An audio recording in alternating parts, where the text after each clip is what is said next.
첫 순서는 Y-AMA 시간입니다. 파운더스 플래티늄 조용주 사장님을 큰 박수로 모시겠습니다.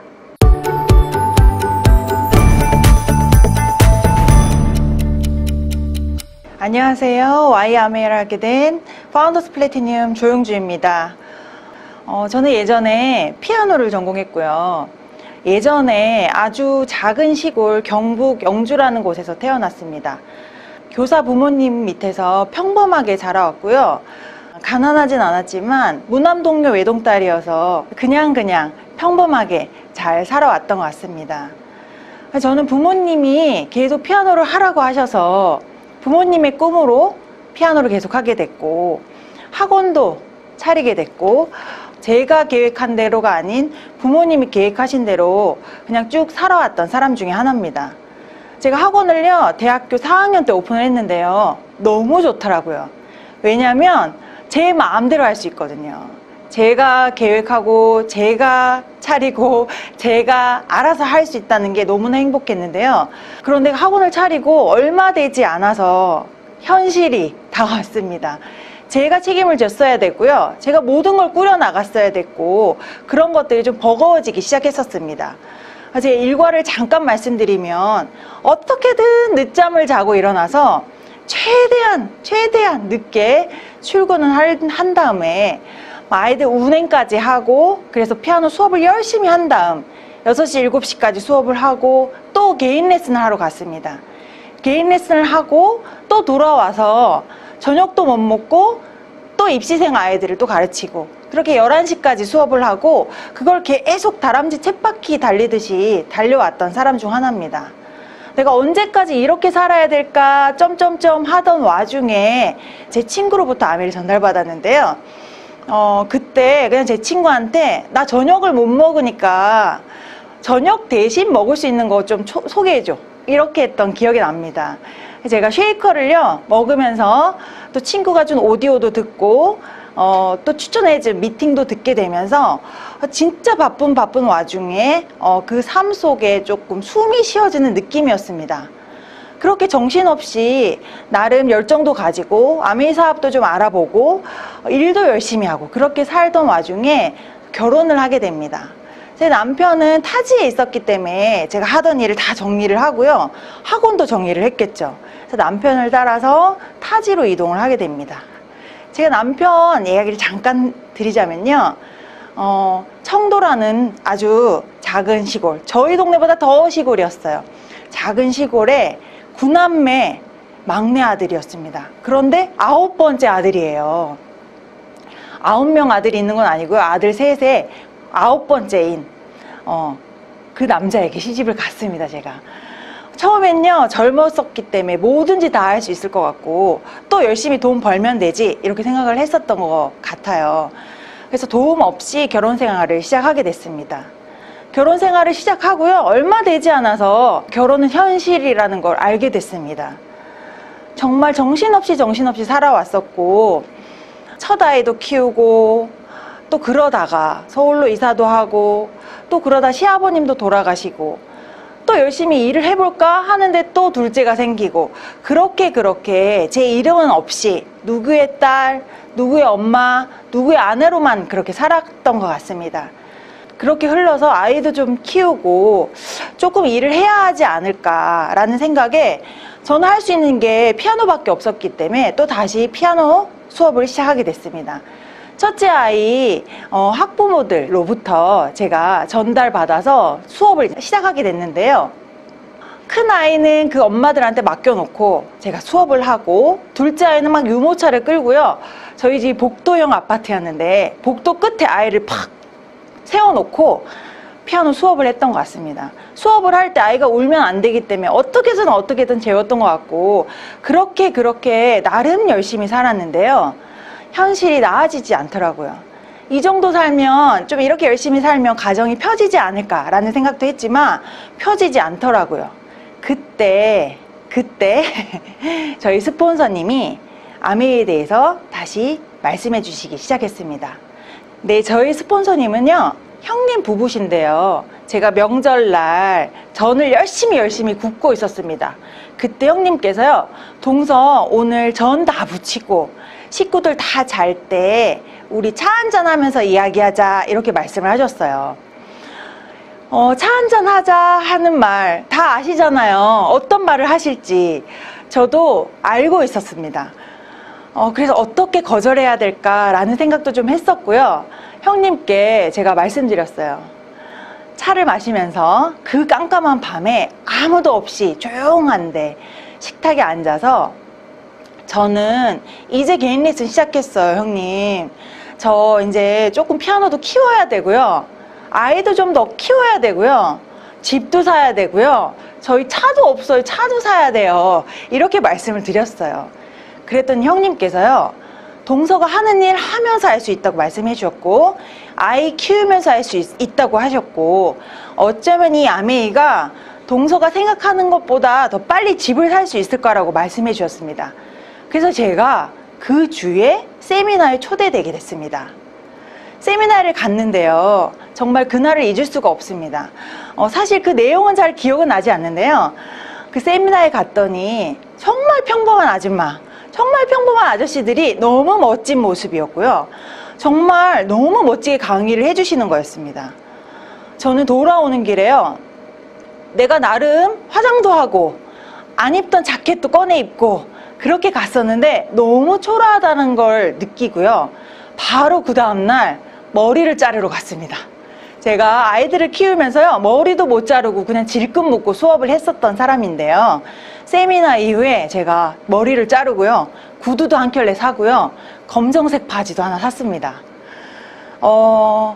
정말 그분들을 따라해 보고 싶었습니다. 그러면 어쩌면 나도 성공할 수 있지 않을까라는 조금의 희망 때문에 그렇게 행동을 했던 것 같습니다. 그렇게 저는 아메이가 시작됐고요. 또 나름 열심히 알아보고 미팅 듣고 오디오 듣고 책도 읽고 아이들도 키우고 피아노도 열심히 하고 그렇게 또 시간이 지났습니다. 근데 그때 열심히 수업을 하던 중에 원래 피아노를 배우던 아이들이 5명이 한꺼번에 저희 개인 레슨으로 등록하게 되는 일이 있었습니다. 보통 그런 일은 잘 일어나지 않아요. 한꺼번에 이렇게 오는 일이. 그런데 그 아이들을 수업을 진행하면서 조금씩 물어보기 시작했는데요. 그 친구들이 왜 옮기게 됐냐고 슬쩍 물어봤더니 소리 지르는 선생님이 싫대요. 짜증 부린 선생님이 싫고요. 제일 할머니 선생님이어서 싫다고 말했습니다. 할머니 선생님 정말 그래 그러면 나는 70이 되면 일은 못하겠네 이렇게 생각을 막연히 했는데요. 같은 아파트에서 그 선생님과 마주쳤습니다. 제가. 그런데 제가 망치로 한 대 얻어맞은 기분이었어요. 그 선생님은 50대 초반이셨어요. 그러면 제 정년이 49세라는 뜻입니다. 그래서 정말 현실 점검이 됐고 내가 계속 이 전문직이니까 계속 할 수 있겠지 막연한 그런 한발 당김이 정말 그날 깨지는 시간이었습니다. 그때부터 아메이가 제대로 시작이 된 것 같고요. 저는 어떻게 수업을 했냐면요. 오늘 지금처럼 이렇게 더운 여름에 피아노 수업하는 아이들은 에어컨 바람 시원하게 틀어주면서 열심히 피아노를 가르쳤습니다. 저희 아이는요.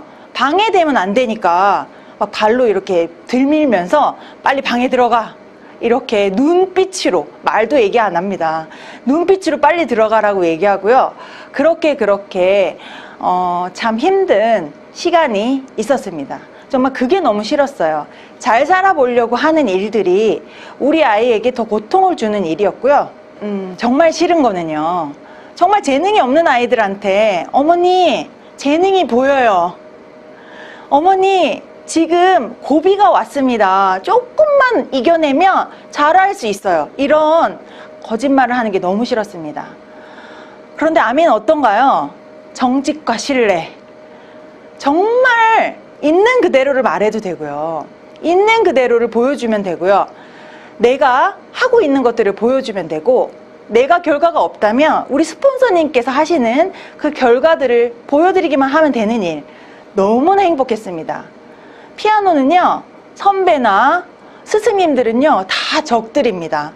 다 경쟁자들이고요. 절대로 노하우를 알려주지 않습니다. 자기가 부딪혀서 이뤄내야 되는데요. 이것은 윈윈 사업이잖아요. 우리에게 모든 걸 오픈해 주시고 이 시스템에 조인만 되어 있다면 성공할 수 있다는 걸 저는 믿습니다.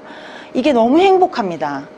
계속 이 꿈을 꿀 수 있다는 이 자체가 너무 행복합니다. 이 사업을 통해서 저는 이루고 싶은 꿈들이 너무 많은데요. 조금 더 여유로운 삶을 살고 싶습니다. 스승님들 보면요, 여유롭지가 않으세요. 아직도 일하고 계시고요. 아직도 힘들어 하세요. 저는 정말 자유롭게 살고 싶습니다. 저희 아이들이요, 지금 중학교 2학년, 6학년입니다. 그 아이들 남매가 있는데요. 정말 큰 아이는 이제 뉴트리라이트 덕분에 키가 쭉쭉 커가지고 엄마보다 커요, 이제. 그리고 둘째 아이는요, 정말 해맑고 정말 애기애기합니다. 그 아이들이 정말 그대로 자라줬으면 하는 바람이 있습니다. 엄마가 멋진 엄마가 되어야 그대로 자라줄 텐데 저는 아이들한테 공부해라 잔소리하는 엄마가 되기 싫습니다. 아메이를 하고 있으면요, 그렇게 되더라고요. 스폰서님 아이들 보면요, 정말 그렇게 하고 계시더라고요. 그래서 저는 그대로를 따라하고 있습니다. 정말 꿈과 희망이 있는 이 사업이 너무 좋고요. 이 사업을 통해서 저는 매년 여행을 가고 싶습니다. 정말 럭셔리한 여행이 준비되어 있는데요. 제가 여행 다녀온 사진입니다. 정말 해맑게 웃고 있죠. 너무나 행복했습니다. 이것들을 하나하나 이뤄나가고 있었고요. 이 만찬 속에서 제가 다음 여행을 또 꿈꾸고 있던 그런 사람 중 하나였습니다. 그런데 막연히 행복한 여행은 아니었어요. 왜냐하면 저희 남편이 회사 사정으로 인해서 저 혼자 다녀왔거든요. 부부 여행인데 혼자만 다녀왔습니다. 참 재밌고 즐겁지만 쓸쓸한 그런 여행이었는데요. 그런 여행을 하지 않기 위해서 저는 열심히 하고 있습니다. 내가 계획한 바대로 쉬고 계획한 스케줄대로 움직일 수 있는 그런 삶을 살고 싶은 게 저의 정말 큰 꿈 중에 하나입니다. 이 사업을 통해서 정말 멋지게 살고 싶은데요. 이렇게 멋지게 가든 파티도 하고 우리 집에 놀러 와, 우리 집에 와, 내가 다 쏠게, 내가 맛있는 거 해줄게, 다 내가 해줄게, 이렇게 얘기할 수 있는 부모, 딸, 스폰서가 되고 싶습니다. 정말 이렇게 살고 싶고요. 그것을 위해서 정말 노력하고 있습니다. 저는 지금 삿포로 여행을 정말 가고 싶어서요. 정말 꿈꾸고 있습니다.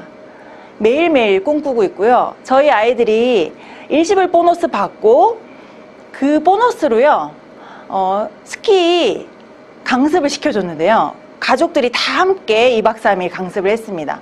정말 만만치 않은 돈이더라고요. 그런데도 아이들이 너무 재밌게 배우더라고요. 저 삿포로에서는요, 제 돈 들지 않고 더 멋진 선생님들한테 더 멋진 장소에서 저것을 배울 수 있다는 게 너무나 큰 희망입니다. 그것을 위해 열심히 해낼 겁니다. 정말 저는 게를 좋아해요. 정말 그 게를 까먹는 상상을 매일매일 합니다. 정말 삿포로에 가서요, 원 없이 그 게를 까먹고요, 원 없이 아이들하고 보드를 탈 겁니다. 정말 지중해를 위해서 또 달리고 있습니다. 저곳에서요, 저희 파트너 사장님들과 함께 멋진 드레스를 입고 진짜 멋진 우리 목걸이 하나씩 하기로 했거든요. 멋진 목걸이 하고요. 저곳에서 샴페인을 짠 하는 그날을 기다립니다. 그곳에서요, 이제 저 혼자 행복한 게 아니라 저랑 저희 스폰서님과 저희 파트너와 함께 저곳에서 지중해 망망대해에서 너무나 프리덤을 외치면서 행복한 그 다음 또 여행을 꿈꾸는 그날을 기다리며 정말 또 상상하며 이뤄낼 것입니다. 반드시 해낼 거고요. 오늘 여기 초대되신 여러분들도요, 그 지중해에서 같이 함께 만나시기를 기약하면서 오늘 미팅, 오늘 와이아메를 마치도록 하겠습니다. 감사합니다.